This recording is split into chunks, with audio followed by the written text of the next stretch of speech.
नमस्कार, मैं हूं doctor Neha Bajaj, consultant gynaecologist, obstetrician, infertility specialist at Kailash hospital Dhanbad. आप सभी को मेरा बहुत बहुत नमस्कार। आज हम बात करेंगे ब्रेस्ट फीडिंग पे। ब्रेस्ट फीडिंग माँ और शिशु दोनों से जुड़ा सबसे सुखद अनुभव, सबसे पहला जुड़ान माँ का अपने बच्चे के साथ।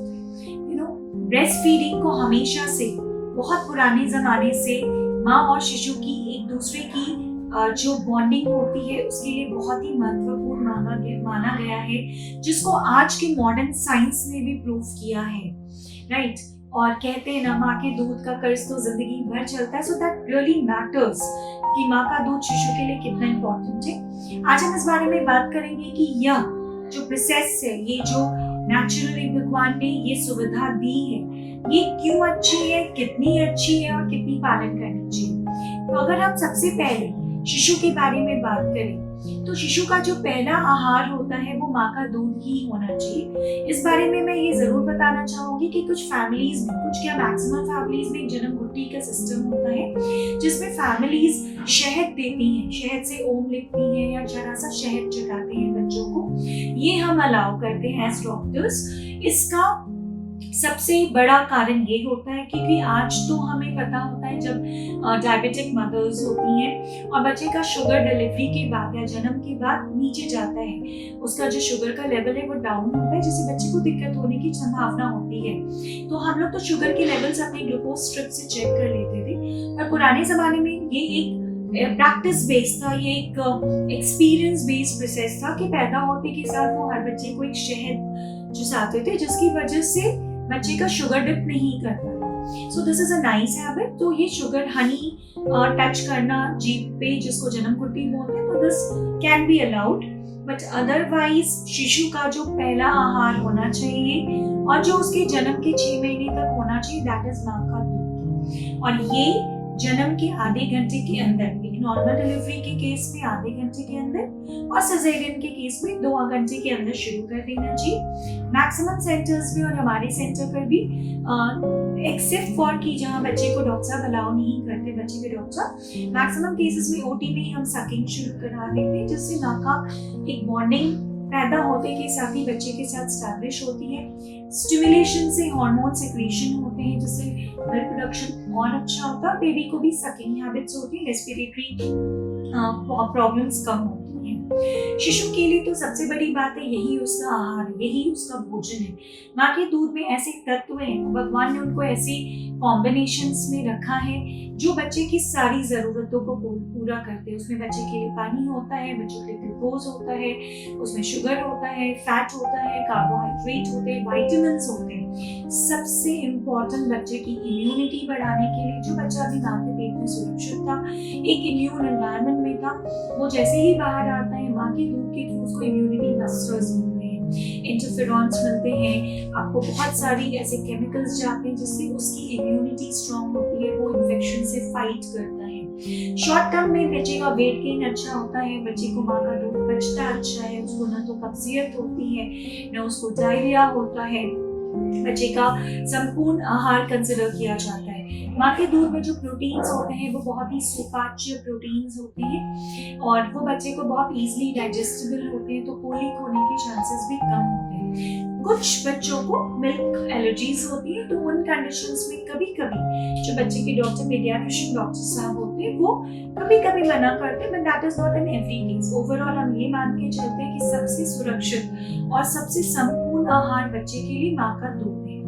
दूसरा, अपार्ट फ्रॉम कि उसकी भूख पूरी होती है, उसकी ग्रोथ अच्छी होती है, वो इम्यूनिटी को से लड़ सकता है, कुछ बहुत कॉमन उसके लिए लॉन्ग टर्म भी बेनिफिट्स हैं। ऐसा देखा गया है कि जो बच्चे अपनी माँ के दूध में शुरुआती कई महीनों तक रहे, उनको लॉन्ग टर्म डायबिटीज के कॉम्प्लिकेशंस कम होते हैं, ऑटिज्म कम होता है, उनका IQ बेटर होता है, इमोशनली वैसे बच्चे ज्यादा स्टेबल होते हैं, साइकोलॉजिकल प्रॉब्लम्स फ्यूचर में आने के चांसेस कम होते हैं। दूसरा, निमोनिया वगैरह के चांसेस कम होते हैं। और हम जो आर्टिफिशियल मिल्क कभी बच्चे के लिए डब्बे के दूध को हम देते हैं या कुछ महीनों बाद जब गाय को दूध देते हैं तो उनसे भी बच्चों को एलर्जीज या कॉन्स्टिपेशंस या फ्रीक्वेंट स्टूल्स या डायरियाज होते हैं, तो ये सब चांसेस माँ के दूध के साथ नहीं होते। एक और जो सबसे बड़ा एडवांटेज माँ के दूध के साथ है कि इट इज इजीली अवेलेबल, आपको प्रिपेयर नहीं करना है, ना आपको किसी यूटेंसिल की जरूरत है, ना आपको किसी वाटर वार्मर की जरूरत है, ना गैस की जरूरत है। It's easily available any time anywhere, so it is easily available. एक सिनेरियो हम कंसिडर करते हैं कि गांव में जैसे डिलीवरीज होती है जिनकी अब बहुत सुविधा नहीं है, इलेक्ट्रिसिटी नहीं है, चूल्हा जलाना पड़ता था पहले के जमाने में, नॉट नाउ, बट स्टिल, तो उस कंडीशंस में आप फॉर्मूला मिल्क बहुत कमरसम है, mother's milk is available any time, it involves no cost, right, और इसमें तो मदर के भी बहुत सारे बेनिफिट्स हैं जिसको हम अभी डिस्कस करेंगे। सो ओवरऑल माँ का जो दूध है वो बच्चे के लिए संपूर्ण और सबसे सुरक्षित आहार है। अब हम आते हैं कि इस दूध से माँ को क्या बेनिफिट्स हैं। बहुत सारे लोग शुरू में देखिए थोड़ी सी परेशानी होती है, अगर फीडिंग और लैचिंग और लैक्टेशन, ये जो हम टेक्निकल टर्म्स यूज करते हैं, एस्टैब्लिश हो गए तो माँ को परेशानी नहीं होती है। परेशानी दो ही कारणों में होती है, या तो कुछ स्ट्रक्चरल निपल वगैरह का साइज छोटा हो या मिल्क प्रोडक्शन कम हो या पेनफुल हो, या दूसरा बेबी की सकिंग और स्वालोइंग, वो जो दूध मुंह में ले रहा है और स्वालो कर रहा है, जैसा कि प्रीमेच्योर बच्चों में देखा गया लेस देन 37 वीक्स बेबीज में, तो उनमें swallowing sucking reflex का कोऑर्डिनेशन पुअर होता है, तो जनरली मदर्स परेशान होती है कि मेरा बच्चा फीड नहीं ले रहा है, मेरा बच्चा फीड नहीं ले रहा है। सो वो थोड़ी बहुत परेशानियों को अगर हम नजरअंदाज करें, जो कि शुरुआती कुछ दिनों तक होती है, 2-3 हफ्ते होती है, but then it gets weaned off, slowly खत्म हो जाती है, बच्चा भी मैच्योर होने लगता है और माँ मदर एक फीडिंग पैटर्न एस्टैब्लिश होने तक थोड़ी जो परेशानी होती है उसको हम अगर नजरअंदाज कर दें तो ओवरऑल माँ का दूध माँ की खुद मदर के लिए भी बहुत बेनिफिशियल है, क्योंकि एक तो ये उसकी बॉन्डिंग बढ़ा रहा है, उसके हार्मोन्स को कंट्रोल में रख रहा है, it also helps in losing weight, mother को वेट लूज करने से बचाता है, it also prevents postpartum depression. देखा गया है कि जितने बच्चे को दूध पिलाती है माँ उतने अटैच्ड होती है, इमोशनली उतनी स्टेबल होती है, postpartum blues and postpartum depression के चांसेस कम होते हैं। लॉन्ग टर्म तक ब्रेस्ट फीडिंग करने से कई सालों बाद ब्रेस्ट कैंसर के चांसेस भी कम होते हैं। So as long as she breastfeeds the baby, the chances of breast cancer will be less. So it gives a lot of benefits to the mother also. So overall माँ के दूध अच्छे। शुरुआती जो परेशानियाँ आती हैं, जो सबसे कॉमन हम लोग अपने हॉस्पिटल में देखते हैं, अपने पेशेंट्स के साथ देखते हैं, एक तो माँ की तरफ से अगर निपल्स छोटे, so there are lot of gadgets, आजकल इनमें सिलिकॉन निपल्स अवेलेबल हैं, निपल पुलर्स अवेलेबल हैं, देन तीसरा आपको manually electronic breast pumps available हैं। इन सारे गैजेट्स का यूज करके आराम किया जा सकता है।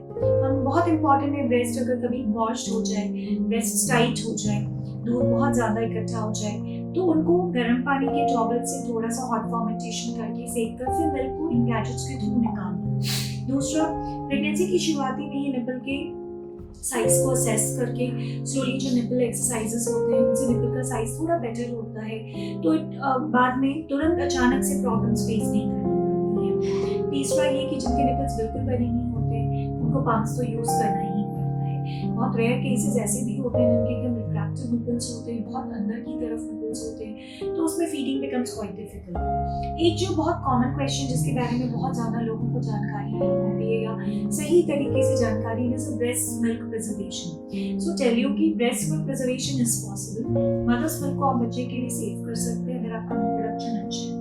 जितना ज्यादा बच्चे को अपने से लैच कराएंगे, जितना ज्यादा बच्चे को फीड कराएंगे, उतना ज्यादा आपके हार्मोन्स जो ब्रेस्ट से जो सेंसेशंस या आपके जो सिग्नल्स ब्रेन में जाएंगे, उतना ज्यादा आपका ऑक्सीटोसिन हार्मोन रिलीज होगा, उतना ज्यादा मिल्क प्रोडक्शन होगा, मिल्क का इजेक्शन, बाहर की तरफ मिल्क का इजेक्शन होगा। मिल्क प्रोडक्शन और मिल्क इजेक्शन दो डिफरेंट मैकेनिज्म है बॉडी में, इसमें दो डिफरेंट हार्मोन्स इन्वॉल्व हैं। तो जितना बेबी लैच करता है, जितना बेबी सक करता है, सिग्नल जाने से मिल्क का प्रोडक्शन बढ़ता है, मिल्क का इजेक्शन होता है। कुछ लोगों को ये प्रॉब्लम आती है, मिल्क तो बहुत होता है पर ब्रेस्ट टाइट हो जाता है, मिल्क निकल नहीं पाता। सो कीप ऑन उसके लिए स्ट्रेस नहीं लेना। स्ट्रेस एडवर्सली अफेक्ट करता है, उल्टा अफेक्ट करता है breast milk production. Stress hormones milk production कम करते हैं। आप मिल्क एक्सप्रेस करो, ब्रेस्ट को लूज करो, then you start feeding. Milk preservation की हम बात कर रहे थे, तो ब्रेस्ट मिल्क को एक नॉर्मल फ्रिज में अपनी 24 आवर्स फ्रिज फ्रीज नॉर्मल में स्टोर किया जा सकता है, डीप फ्रीजर में, जहाँ पे आपके यहाँ घर में लाइट नहीं करती हो, फ्रिज के टेम्परेचर में वेरिएशंस नहीं आते, you can store it up to 1 year. Yes, we can store breast milk, frozen breast milk up to 1 year. There are a lot of metros में जहाँ पे cold chain की facilities हैं, वहाँ पर कई जगह ब्रेस्ट मिल्क बैंक्स भी हैं कि हम मदर्स मिल्क दूसरे बच्चों को पहुंचाते हैं जिनकी माओं का दूध नहीं हो रहा है, या आईसीयू सेटअप में जहाँ पे हमें मदर्स मिल्क चाहिए, राइट. सो जो आप 24 आवर्स के लिए रखते हो, so that can be kept in the normal compartment of the fridge but without temperature variation. और इसको हम यूज कैसे करते हैं? हम इसको यूज डबल बॉइलिंग मेथड से करते हैं. हमें जितना मिल्क चाहिए वो हम किसी यूटेंसिल में निकालते हैं, उसको एक गर्म पानी के बर्तन में डिप करके उसको हिला के गर्म करके, सो दैट वो इवनली टेम्परेचर मेंटेन हो. So there are milk warmers also. I would suggest a milk warmer and electronic milk warmers. बहुत सारे कंपनीज के नेशनल इंटरनेशनल कंपनीज के मिल्क वार्मर्स जिसमें पर्टिकुलर टेम्परेचर तक मिल्क का टेम्परेचर जाता है, तो वो बहुत गर्म नहीं होता, इवनली वार्म करता है. So lot of gadgets are available. Overall हम यही जानते हैं कि फॉर्मूला फीड से ज़्यादा अच्छा माँ का दूध है. माँ का दूध बच्चे के लिए सर्वोत्तम सर्वोच्च आहार है. यह संपूर्ण आहार है, सबसे सुरक्षित आहार है. थोड़ी परेशानी ज़रूर है, पर कृपया आप सब, हर माँ से मेरी यही गुजारिश है कि वो अपने बच्चे को शुरुआत में अपना ही दूध पिलाएं. एक्सक्लूसिव ब्रेस्ट फीडिंग हम बोलते हैं, जिसको हम प्रमोट करते हैं, जिसमें हम बोलते हैं 6 मंथ्स तक हम बच्चे को अपना ही दूध दीजिए, डायरेक्ट फीड कराइए. आप जितना बेबी को अपने बॉडी से सटाएंगे, जितना उसको कैंगरू केयर देंगे, जितना उसको लैच कराएंगे, जितना उसको फीड कराएंगे, आपकी इमोशनल बॉन्डिंग बढ़ेगी, आपके हार्मोन्स सेटल डाउन करेंगे, जिससे आपका मिल्क प्रोडक्शन बढ़ेगा भी और आप बेबी भी हेल्दी होगा और आप भी हेल्दी रहेंगे. So I would urge every mother कि फोकस ऑन ब्रेस्ट फीडिंग. नजरअंदाज करें उस छोटी छोटी प्रॉब्लम्स को, थोड़ी बैठने की, थोड़ी कमर की, थोड़ी रात में जगने की, बिकॉज धीरे धीरे बेबी का feeding and sleep pattern establish हो जाता है. It's just a matter of few weeks initially after birth, but focus on breast feeding for the safety and for the benefit of your child. Thank you so much.